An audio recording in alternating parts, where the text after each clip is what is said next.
السلام عليكم ورحمة الله تعالى وبركاته أحبائي، إن شاء الله دائما تكونوا بخير. نتمنىكم دائما في أفضل الأحوال. معكم قناة تفكير وتدبير، دائما في وصفات جديدة ونصائح وإرشادات أي معلومات دائما موجودة معكم. اليوم إن شاء الله راح نعطيكم معلومة جديدة اللي هي علاج الكحة والسعال في أقل فترة، يعني في أطول فترة تكون من يومين إلى 3 أيام. ان شاء الله نتوكلوا على الله ونبداو في الوصفه تاعنا. راح نحتاج الى 7 سنانيف، 7 توم، 7 ضروس نتاع الثوم. الثوم عنده فوائد لا تعد ولا تحصى، يعني الثوم يكون عندك في البيت معناها عندك صيدليه كامله المكونات تاعو بالمواد اللي موجوده في الثوم. يستعملوه في مختلف الامراض ومختلف العلاجات. من اولها قال لك من جديد صار الثوم يعالج حتى في امراض السرطان، الله يعافينا ويعافيكم اجمعين. صار يعالج الكحه، كل انواع الفطريات والبكتيريا كل انواعها دون استثناء. الثوم يستخدم بصفه اساسيه في الوصفات وفي العلاجات، وأصبح حتى الأطباء يبازوا عليه في المجالات الطبية. حتى النبي عليه الصلاة والسلام يعني تروحوا تلتجئوا للطب الأعشاب راح تلاقوا الثوم بتلاقوا عدة وصفات. بالنسبة للطرق نتاع الثوم قلنا يعالج البكتيريا والالتهابات، كل أنواع الالتهابات يعالجها. إذا عندك هذا المشكل، الثوم تاكليه حب، يعني درس الثوم بهذا الشكل، تبلعيه يكون صغير، تبلعيه دون هرس، ما تهرسيش الثوم. اما بالنسبه لعلاج الكوليسترول وعلاج الشرايين وهذا الموضوع هذا، الثوم نقوم بهرسه، يعني يهرس الثوم. احنا في هذه الوصفه راح ناخذ كل مكونات الثوم، يعني لا راح اهرسه فقط ولا راح اخليه حب وهكا ونبلعه، وانما راح نغلي هذا الثوم، راح نغليه في كميه قليله من الماء، لانه هذاك الماء راح نخليه نحتاجه.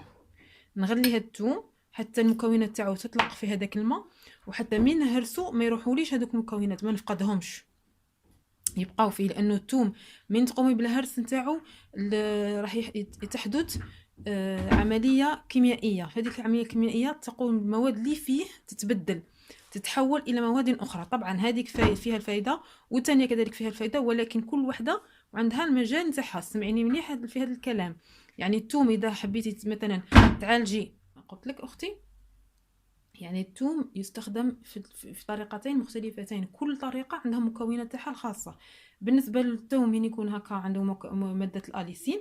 ماده الاليسين راهي معروفه انها تقضي على البكتيريا وتقضي على يعني الفطريات والميكروبات وهذا بانواعها. ومن يهرس تولي الماده نتاعو تولي غير ماده. الماده هذه اللي نسموها الاجوين. هذه الماده هي تجي خاصه في الثوم الطازج. هذا العنصر هذا فيه كثير من الخصائص، منها منع التجلط ومضاد للاورام. كل اورام كما قلت لكم راهم يديروا حتى للسرطان، وحتى نمو البكتيريا وقفها، ما تبقاش البكتيريا تنمو.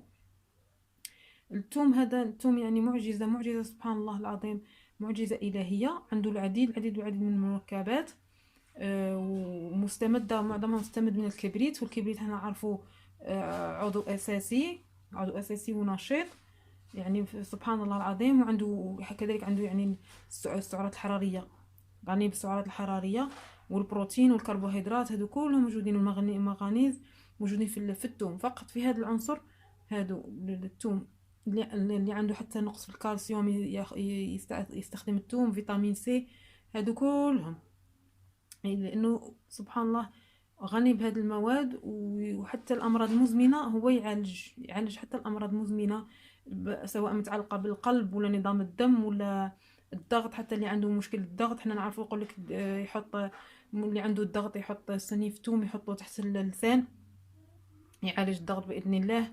الكوليسترول، يعني كله، نوبات القلبيه، انخفاض تدفق الدم. حتى اللي عنده انخفاض في نسبه تدفق الدم اللي يكون سبب تاعها تضييق الشرايين،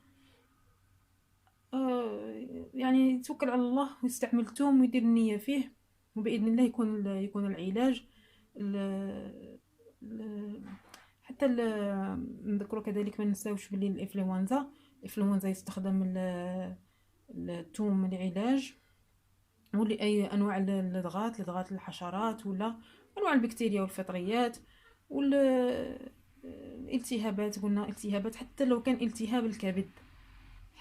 التهاب الكبد وضيق التنفس. مثل ما قلت لكم الآن احنا أصلا وصفات اليوم اللي راح تكون معتمدة من أجل الكحة، جبت لكم من أجل الكحة. واللي عنده مشكل قرحة المعدة كذلك يستعمل الثوم يعالج المشكل تاع المعدة وتاع القولون. المهم نتوكلوا على الله ونبداو في الوصفه نتاعنا تاع اليوم. هذه تعالج ضيق التنفس والسعال، وان شاء الله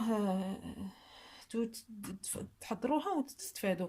المهم قلت لكم نرجعوا للوصفه.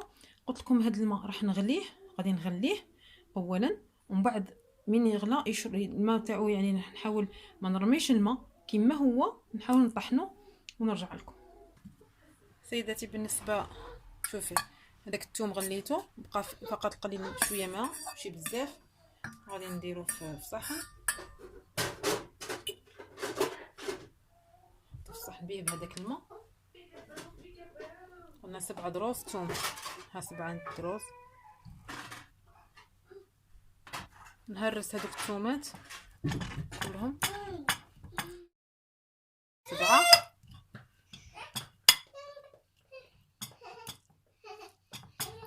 نهرسوهم مليح.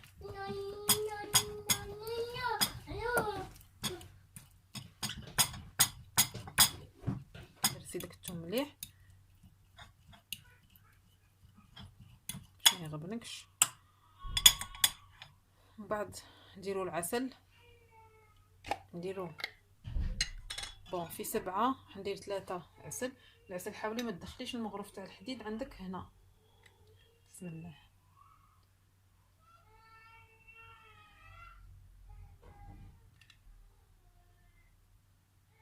حاولي باش الملعقه تاع الحديد ما تدخلكش في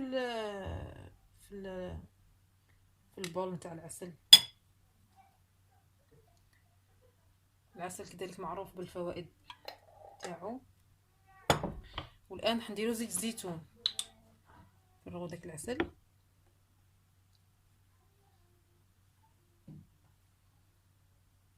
نزيدو عليه زيت الزيتون.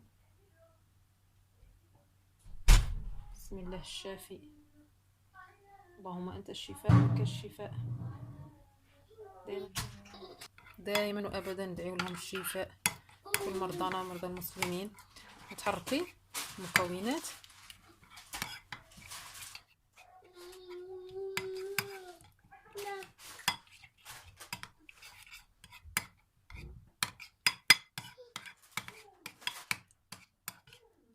يعني كما قلت لكم الثوم اللي عنده التهابات يبلع، حاولوا تبلعوا الثوم الصباح على الريق.